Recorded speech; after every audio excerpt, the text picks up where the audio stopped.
Hello, my name is Sven Krause from Foviance. I'm one of the key account directors here. And we recently developed the Emotional Engagement Measurement Service that combines EEG neuro headset with the eye tracker we have in-house here.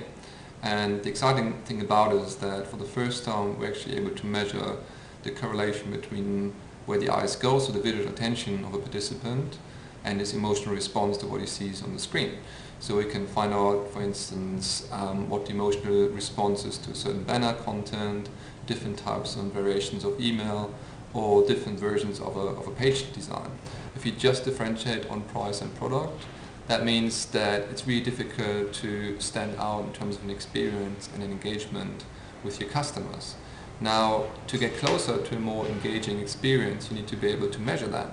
And the emotional engagement measurement methodology we developed is the first time that we can get our hands on quantifiable data on how people's emotional response looks like after seeing things like an email or a certain page on the website. And that's really exciting because it shows us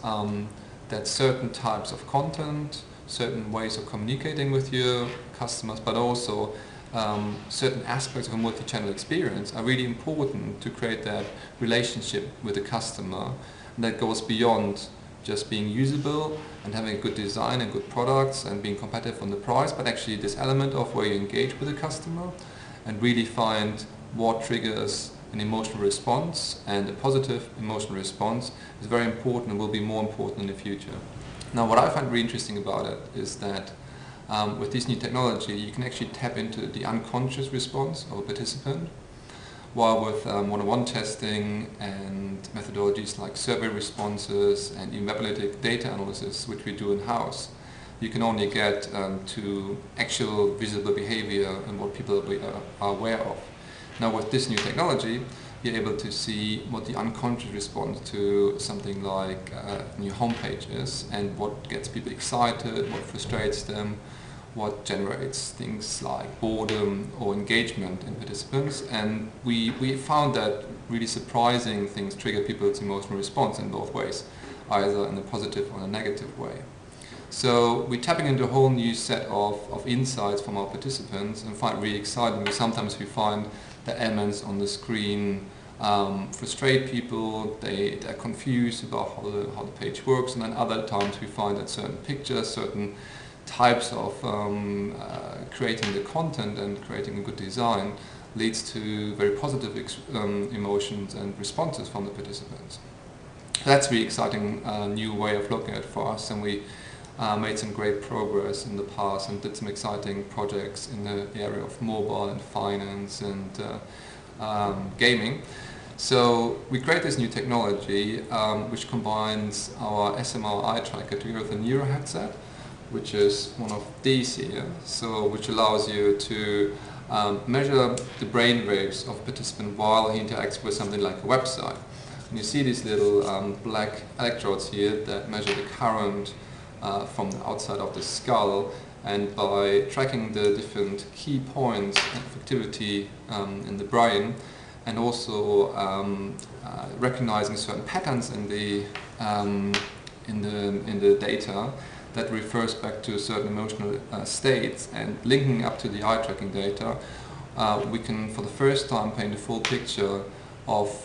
where people looked and what triggered certain types of emotional responses, which is really exciting because it's the first time that we can actually see how the unconscious responses to certain things we should put in front of participants. And there could be a wide variety of stimuli. It could be things like different pages, different email designs, or even interactive elements like video or social media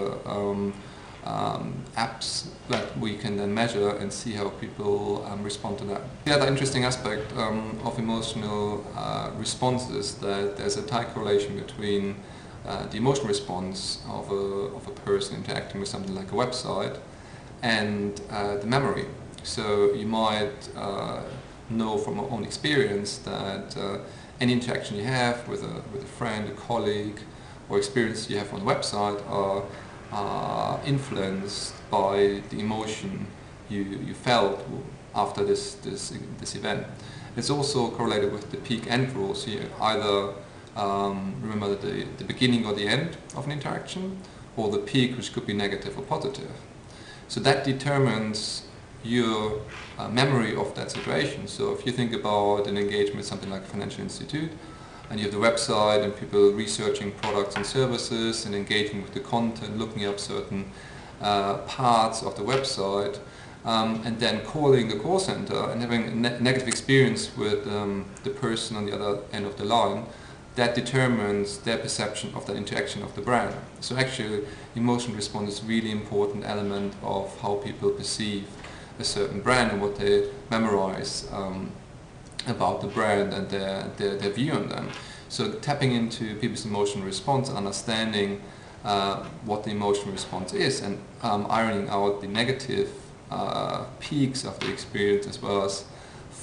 focusing on the positive ones, can really help to shape an experience and optimizing the brand perception, but also just optimizing customer experience. The great thing about the new technology is that we discover findings and insights that we didn't expect and wouldn't be able to discover with the traditional methodologies we use here. So to give you an example, we did an exercise where we compared different email designs and asked people what they think about the different designs. And as you can imagine, with designs that kind of are relatively similar, all about the kind of same product and services, the response was that people said that they're all kind of good, they're all, you know, easy to understand, they're clear calls to action, the design is really good. But by measuring things like short-term excitement and being able to track where they looked on the page and on the email, we found that certain elements of the page led to a peak in excitement, and we fed that back into the one-on-one session and all of a sudden discovered that certain information was really important for participants and they weren't even aware of it, but it triggered their emotional response. So building up this knowledge of the key elements of a page that lead to a positive response, and building something like a style guide for email communication for our clients really helps to optimize your communication strategy and create a better experience and a more tailored experience for the target audience.